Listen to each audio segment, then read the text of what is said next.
The Ideal of Human Unity. Chapter 33, Internationalism and Human Unity. The great necessity, then, and the great difficulty, is to help this idea of humanity, which is already at work upon our minds, and has even begun in a very slight degree to influence from above our actions, and turn it into something more than an idea, however strong, to make it a central motive and a fixed part of our nature. Its satisfaction must become a necessity of our psychological being, just as the family idea or the national idea has become each a psychological motive with its own need of satisfaction. But how is this to be done?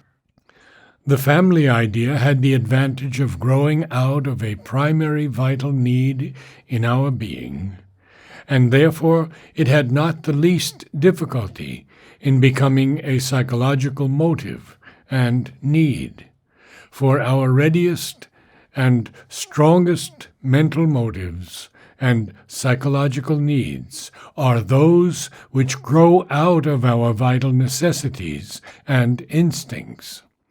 The clan and the tribe ideas had a similar origin, less primary and compelling, and therefore looser and more dissoluble.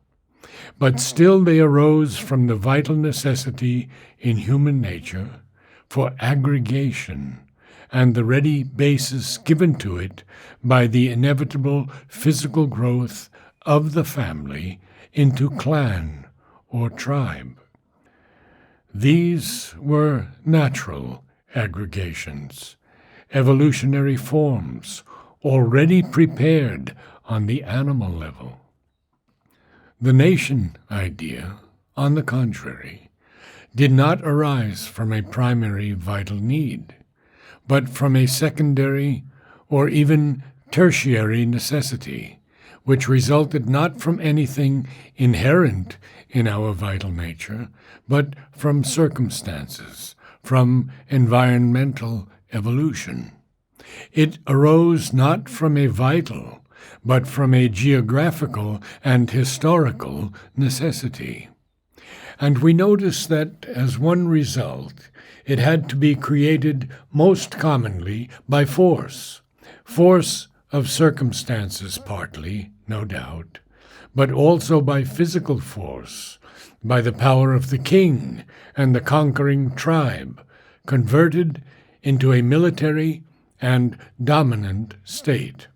Or else it came by a reaction against force, a revolt against conquest and domination, that brought a slow or sudden compactness to peoples who, though geographically or even historically and culturally one, had lacked power of cohesion and remained too conscious of an original heterogeneity or of local and regional and other divisions.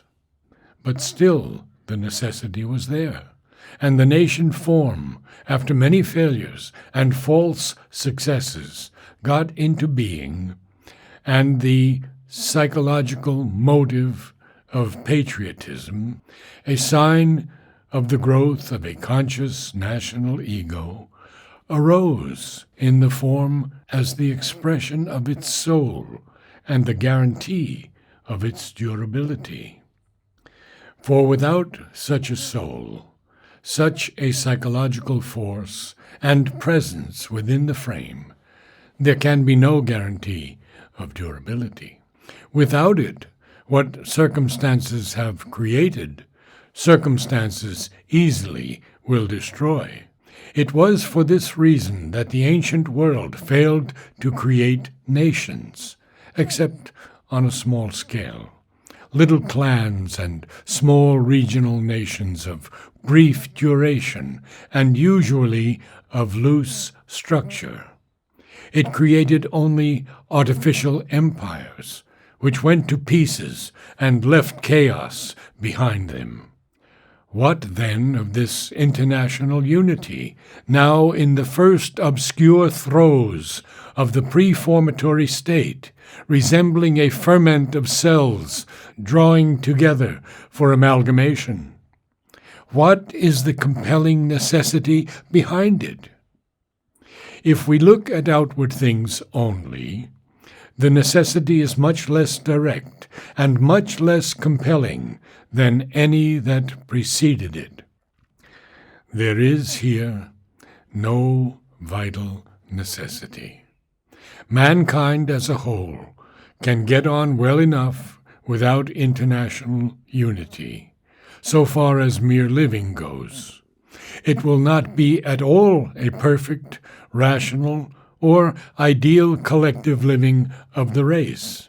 But after all, where is there yet any element in human life or society which is perfect, rational, or ideal?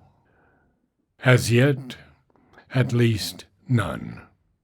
Still, we get on somehow with life, because the vital man in us, who is the dominant element in our instincts and in our actions, cares for none of these things, and is quite satisfied with any just tolerable or any precariously or partly agreeable form of living, because that is all to which he is accustomed, and all, therefore, that he feels to be necessary.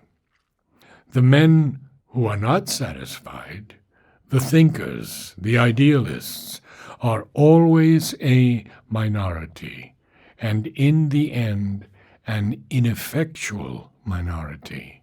Because though always in the end they do get their way partly, their victory yet turns into a defeat.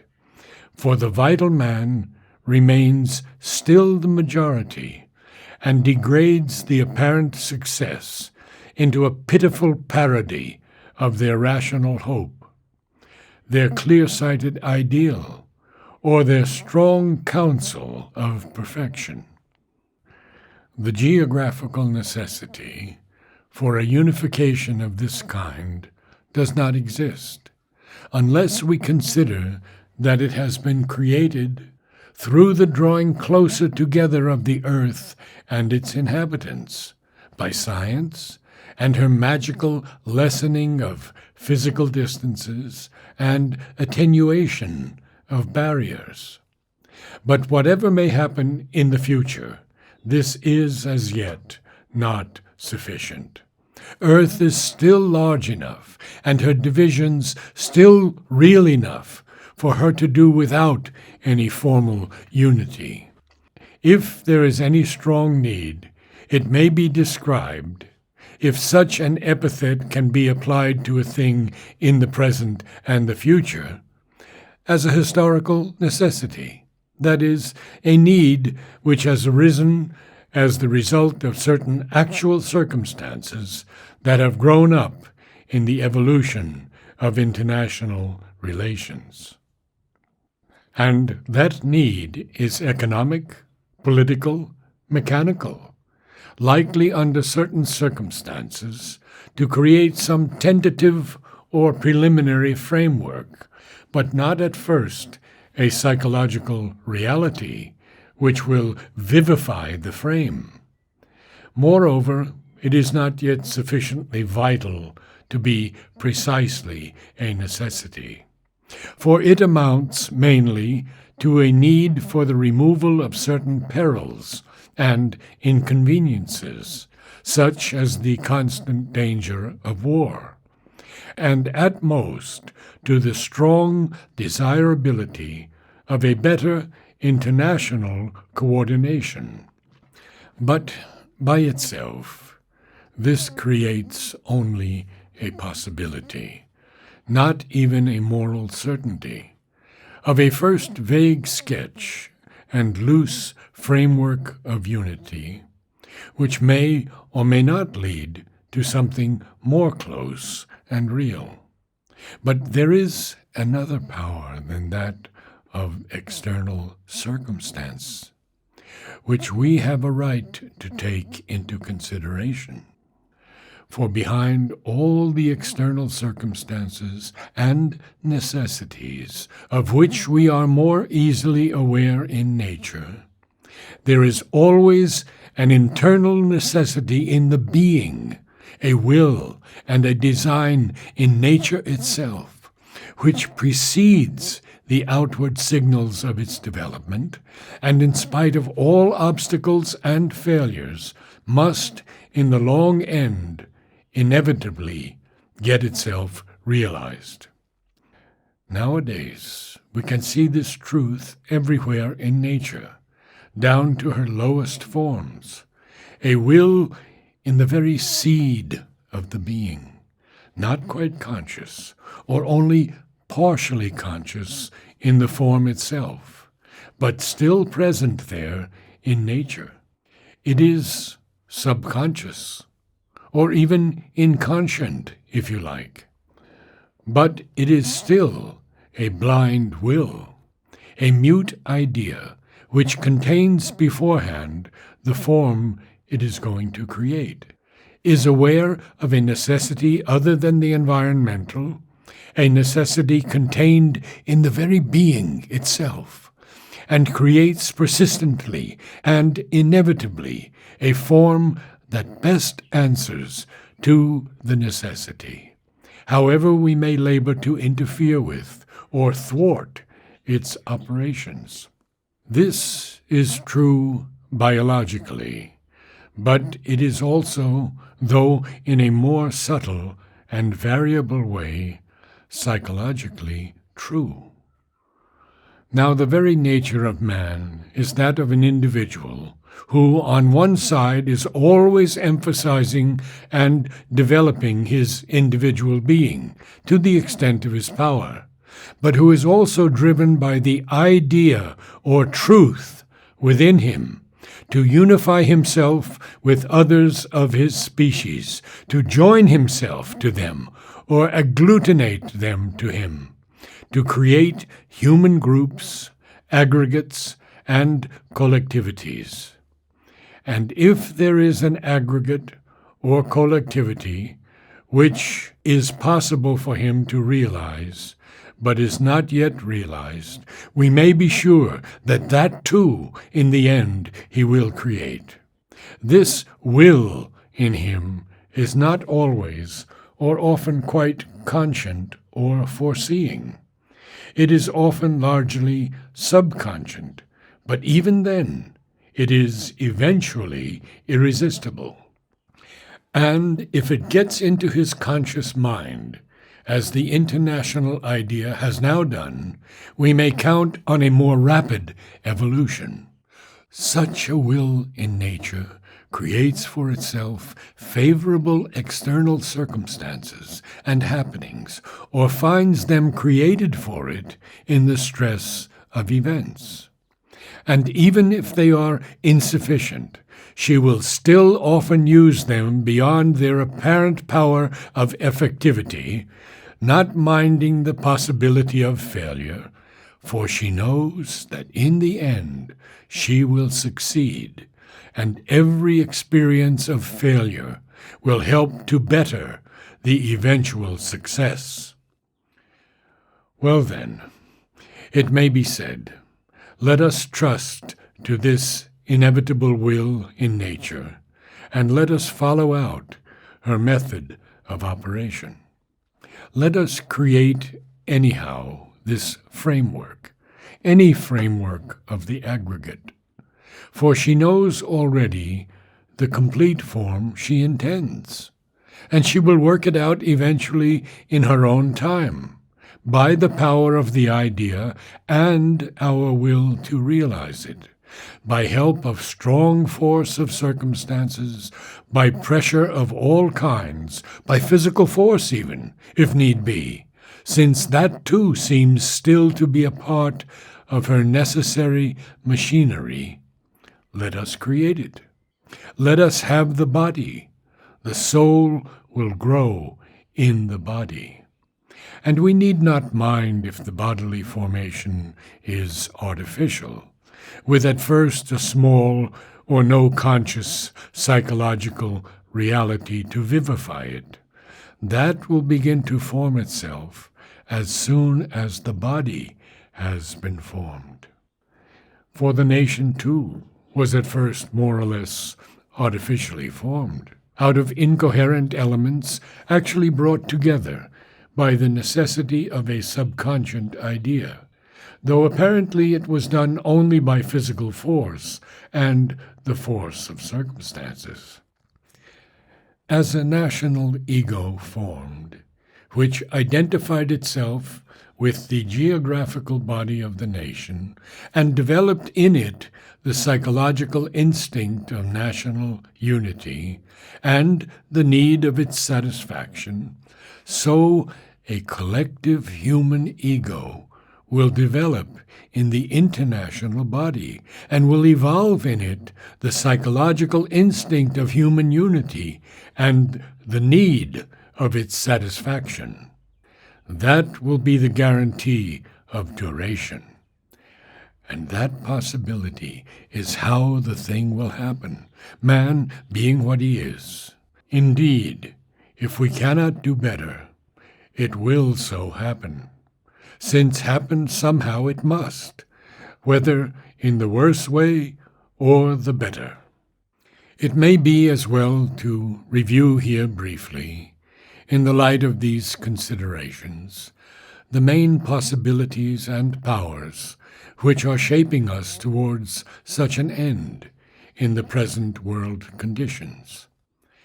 The old means of unification, conquest by a single great power, which would reduce part of the world by force, and bring the remaining nations into the condition of dependencies, protectorates, and dependent allies, the whole forming the basic structure of a great final unification. This was the character of the ancient Roman precedent. Does not seem immediately possible. It would require a great predominance of force simultaneously by sea and land. Footnote, now also by air, and an irresistibly superior science and organization, and with all this a constantly successful diplomacy and an invincible good fortune. If war and diplomacy are still to be the decisive factors in international politics, in the future as in the past, it would be rash to predict that such a combination may not arise, and if other means fail, it must arise. For there is nothing that can be set down as impossible in the chances of the future, and the urge in nature always creates its own means. But at present, the possibilities of the future do not seem to point in this direction. There is, on the other hand, a very strong possibility of the whole earth, or at least the 3 continents of the Eastern Hemisphere, being dominated by 3 or 4 great empires, largely increased in extent of dominion, spheres of influence, protectorates, and thereby exercising a preeminence which they could either maintain by agreements, avoiding all causes of conflict, or in a rivalry which would be the cause of fresh wars and changes. This would normally have been the result of the great European conflict. But there has struck across this possibility a revived strength of the idea of nationality, expressed in the novel formula of the principle of self-determination, to which the great world empires have had to pay at least a verbal homage. The idea of international unity, to which this intervention of the revived force of nationality is leading takes the form of a so-called League of Nations. Practically, however, the League of Nations, under present conditions, or any likely to be immediately realized, would still mean the control of the earth by a few great powers, a control that would be checked only by the necessity of conciliating the sympathy and support of the more numerous smaller or less powerful nations. On the force and influence of these few would rest practically, if not admittedly, the decision of all important, debatable questions. And without it, there could be no chance of enforcing the decisions of the majority against any recalcitrant great power or combination of powers. The growth of democratic institutions would perhaps help to minimize the chances of conflict and the abuses of power, though that is not at all certain. But it would not alter this real character of the combination. In all this, there is no immediate prospect of any such form of unification as would give room for a real psychological sense of unity, much less necessitate its growth. Such a form might evolve, but we should have to trust for it to the chapter of accidents, or at best to the already declared urge in nature, expressed in the internationalist idea. On that side, there was at one time a possibility which seemed to be very suddenly and rapidly growing into something more: the emergence of a powerful party in all the advanced countries of the world, pledged to internationalism, conscious of its necessity as a first condition for their other aims, and more determined to give it precedence and to unite internationally to bring it about. That combination of the intellectuals with labor, which created the socialist parties in Germany, Russia, and Austria, formed anew recently the Labour Party in England, and has had its counterparts in most other European countries, seems to be traveling in that direction. This worldwide movement, which made internationalism and labor rule its two main principles, had already created the Russian Revolution and seemed ready to bring about another great socialistic revolution in Central Europe. It was conceivable that this party might everywhere draw together. By a chain of revolutions such as took place in the 19th century, and of less violent but still rapid evolutions, brought about by the pressure of their example, or even by simply growing into the majority in each country, the party might control Europe.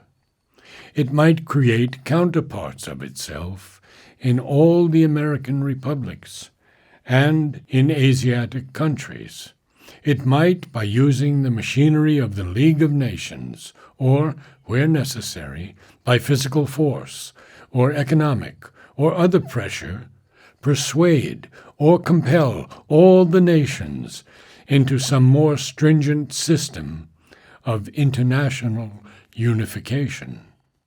A world state, or else a close confederation of democratic peoples, might be created with a common governing body for the decision of principles and for all generally important affairs, or at least for all properly international affairs and problems. A common law of the nations might grow up, and international courts to administer it, and some kind of system of international police control to maintain and enforce it. In this way, by the general victory of an idea, socialist or other, seeking to organize humanity according to its own model, or by any other yet unforeseen way, a sufficient formal unity might come into existence. The question then arises, how, out of this purely formal unity, a real psychological unity can be created, and whether it can be made a living oneness. For a mere formal, mechanical, administrative, political, and economic union does not necessarily create a psychological unity. None of the great empires have yet succeeded in doing that, and even in the Roman, where some sense of unity did come into being, it was nothing very close and living. It could not withstand all shocks from within and without. It could not prevent what was much more dangerous, the peril of decay and devitalization, which the diminution of the natural elements of free variation and helpful struggle brought with it. A complete world union would have indeed this advantage, that it would have no need to fear forces from without, for no such forces would any longer exist. But this very absence of outer pressure might well give greater room and power to internal elements of disintegration, and still more to the opportunities of decay. It might, indeed, for a long time foster an internal, intellectual, and political activity and social progress, which would keep it living. But this principle of progress would not be always secure against the natural tendency to exhaustion and stagnation, which every diminution of variety, and even the very satisfaction of social and economic well-being, might well hasten. Disruption of unity would then be necessary to restore humanity to life. Again, while the Roman Empire appealed only to the idea of Roman unity, an artificial and accidental principle, this world state would appeal to the idea of human unity, a real and vital principle. But if the idea of unity can appeal to the human mind, so too can the idea of separative life, for both address themselves to vital instincts of his nature. What guarantee will there be that the latter will not prevail when man has once tried unity and finds, perhaps, that its advantages do not satisfy his whole nature?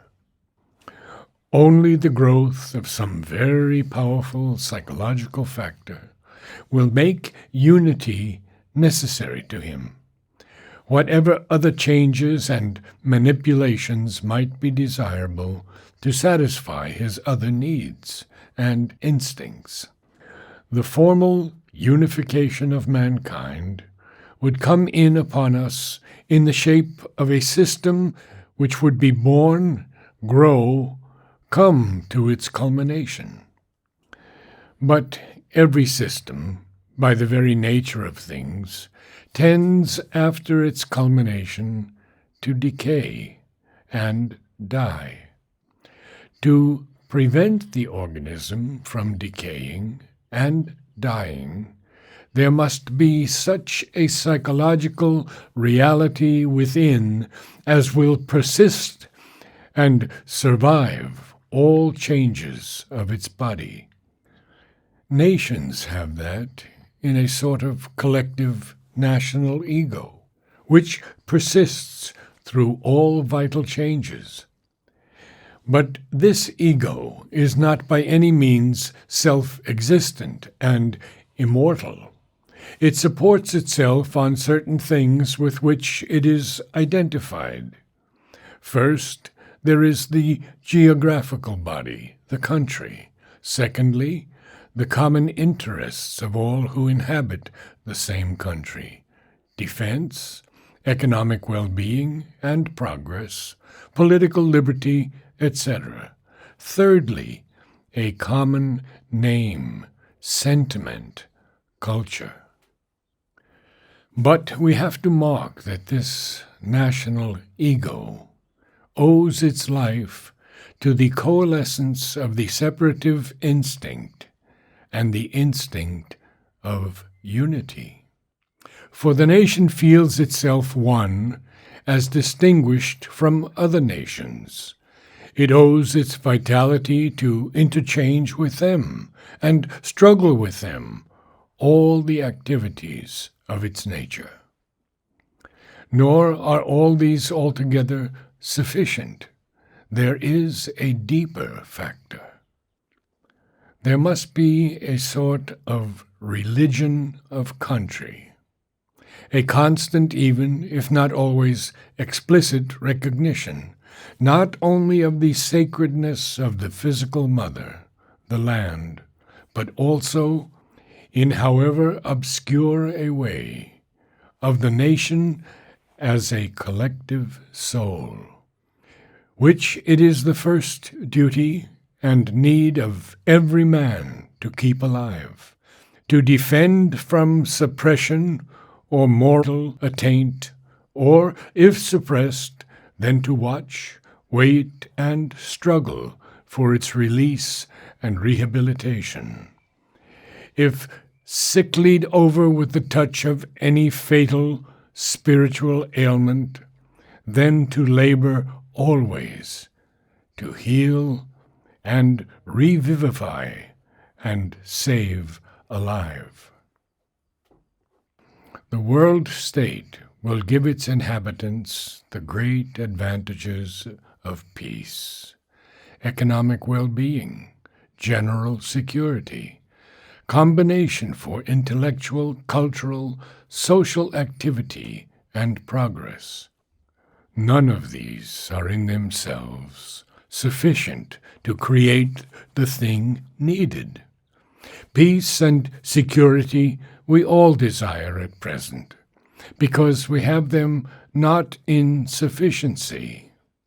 But we must remember that man has also within him the need of combat, adventure, struggle, almost requires these for his growth and healthy living. That instinct would be largely suppressed by a universal peace and a flat security, and it might rise up successfully against suppression. Economic well-being by itself cannot permanently satisfy, and the price paid for it might be so heavy as to diminish its appeal and value. The human instinct for liberty, individual and national, might well be a constant menace to the world state, unless it so skillfully arranged its system as to give them sufficient free play. A common intellectual and cultural activity and progress may do much, but need not by themselves be sufficient to bring into being the fully powerful psychological factor that would be required. And the collective ego created would have to rely on the instinct of unity alone, for it would be in conflict with the separative instinct which gives the national ego half its vitality. It is not impossible that the indispensable inner factor for this outer frame might be increasingly created in its very process of growth. But certain psychological elements would have to be present in great strength. There would be needed, to make the change persist, a religion of humanity, or an equivalent sentiment much more powerful, explicit, self-conscious, universal in its appeal than the nationalists' religion of country.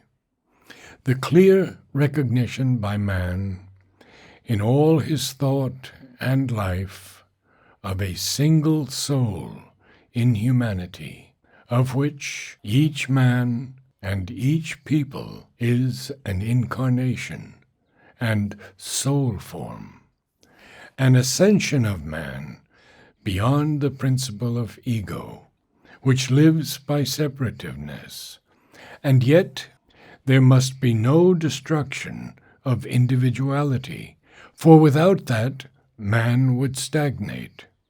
A principle and arrangement of the common life, which would give free play to individual variation, interchange in diversity, and the need of adventure and conquest, by which the soul of man lives and grows great, and sufficient means of expressing all the resultant complex life and growth in a flexible and progressive form of human society.